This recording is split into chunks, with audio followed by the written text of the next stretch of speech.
government's obsession with corporate incentives has only favored big businessmen, where small businesses and laborers have got hurt. For some people, rules, laws, acts mean nothing. गरीब लहरों पे पैरे बिठाए जाते हो, समंदरों की तलाशी कोई नहीं लेता. More than 17.5 lakh Indians have acquired foreign citizenship of another country in the past decade. An estimated $21,300 millionaires left India in the past 3 years alone. तुमसे दूर जाने की ख्वाहिश नहीं, पर तुम्हारी शक की नजर से बहुत डर लगता है. This is what people are telling this government. The government's obsession with corporate incentives has only favored big businessmen, where small businesses and laborers have got hurt. You slashed corporate income tax in 2019 from 30% to 22%. Has private investment picked up? No. So who have these tax cuts benefited? Let me look at just one example. Let's not forget that all tax rules are written for Vishwakarma's India, not for Kuber's India, not for favorite businessmen. When it comes to crony capitalists, there are special rules. Please listen. In 2016, there was a rule that there can be no SEZ which has only a power plant. No power plant, only SEZ. But for a very special friend, Mr. A, this was done in Godda, Jharkhand. Mr. A received not only billions in benefits during the capex phase, but receives an ongoing benefit on no import duty for importing coal, no coal cess, no domestic supply obligation. Savings of clean energy cess were 320 crores per annum. Custom tax and GST benefits were another 2,000 crores. Now that things with Bangladesh have soured, the government has said you can sell power domestically. But have you recovered the back interest and the taxes which were meant for the SEZs? Plant was built by a Chinese contractor with Chinese equipment. Customs duty free, GST free, tax free. Not using Jharkhand coal, not giving Jharkhand power, not paying clean energy cess, and currently employing less than 1,000 people. For some people, rules, laws, acts mean nothing. गरीब लहरों पे पैरे बिठाए जाते हो, समंदरों की तलाशी कोई नहीं लेता. Stock market investors, corporates, small business owners have all become victims of the worst kind of tax terrorism. According to the last budget receipt of July 24, total income tax under dispute was 10.5 lakh crores. This figure has doubled from 5 lakh crores in 2015 to 10.5 lakh crores now in 23. So much for the promise of eliminating tax terrorism. When you're looking at the CBDT's Action Plan 24-25, it gives us data on pending appeals. It's telling us every year there are more pending appeals than appeals which are being disposed of. So what kind of dispute resolution are we managing? It is estimated that there are 6 lakh pending appeals today. The Indian IT tax department has followed an adversarial approach. It unnecessarily pursues all appeals at all levels, regardless of outcome. And all your department officials, there is absolutely no penalty on pursuing frivolous regulation. So kahin bhi kuch bhi case laga do. There's bad drafting of tax laws, different interpretations. High courts are providing divergent opinions. There's confusion. The judiciary simply cannot handle this mountain of pending appeals.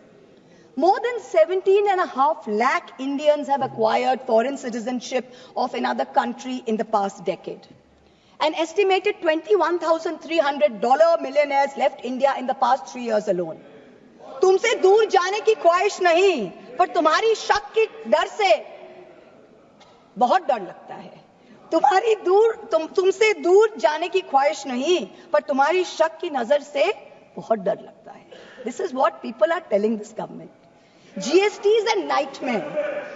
You are having to wade through 100 different tax rates, including cesses. Multiple rates, ensuing confusion has facilitated an alarming GST evasion of 2 lakh crores, almost double the 1 lakh crore evasion that was there in fiscal year 2023. 18,000 fraudulent entries have been uncovered. Many more are likely. Senator Barry Goldwater, the Republican senator in the United States, famously said that the Income Tax Act has created more criminals than any other act of government. This is really proving true in India's case. Honourable Chairperson, the government's draconian taxation policies have turned our stock market into a breeding ground for tax uncertainty. Let's examine the facts. They're mind-boggling. 2004 capital gains tax eliminated, replaced by a 0.1% securities transaction tax. 2018 BJP government reintroducing 10% long-term capital gains tax. 2024 this long-term capital gains hiked to 12.5%. Short-term capital gains increased from 10% to 15% in 2018 to 20% in 2025. Securities transaction tax hiked by 60% in 2024. Corporate dividends, once taxed at flat 15%, are now taxed at slab rates with TDS. The government and the SEBI have together destroyed wealth creation in the stock market, both domestic and foreign. When you have Europe, when you have the US, you have Singapore, who are aggressively attracting investors, we are driving them away with policy arrogance and excessive taxation. Is the government trying to bring back electoral bonds in another shape or form? The bonds were declared unconstitutional in February 24 by the Supreme Court. Yet, in the new Income Tax Bill 25, Schedule 8, provisions relating to the electoral bonds are mentioned. Is the government trying to bring back electoral bonds in another shape or form? The bonds were declared unconstitutional in February 24 by the Supreme Court. And yet, in the new Income Tax Bill 25, Schedule 8, provisions relating to the electoral bonds are mentioned. Is this legislative oversight? In which case, very shoddy work on your part. And if it's not oversight, then it shows that you're keeping the road open, so some kind of back entry to your favorite Hafta collection system.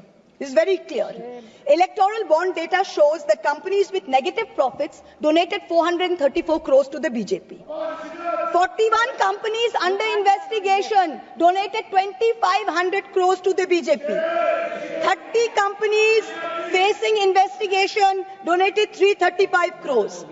Madam Finance Minister, the CBDT in your hand is an engine to spur India's growth through transparent and progressive taxation. Please do not turn it into another rogue agency like the ED and the CBI, who have essentially become professional collection agents for this government. 193 cases pursued by the ED, 2 convictions. 2 convictions.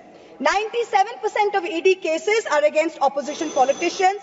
23 of 25 switched to BJP, cases were dropped. We are now truly in an Orwellian state. The finance bill doesn't merely focus on taxation. It gives the government sweeping powers of surveillance under the guise of preventing tax evasion. The government now seeks the right to monitor emails, see social media accounts, private messages. The finance ministry can share this data with the enforcement directorate, with the IT department and all other agencies.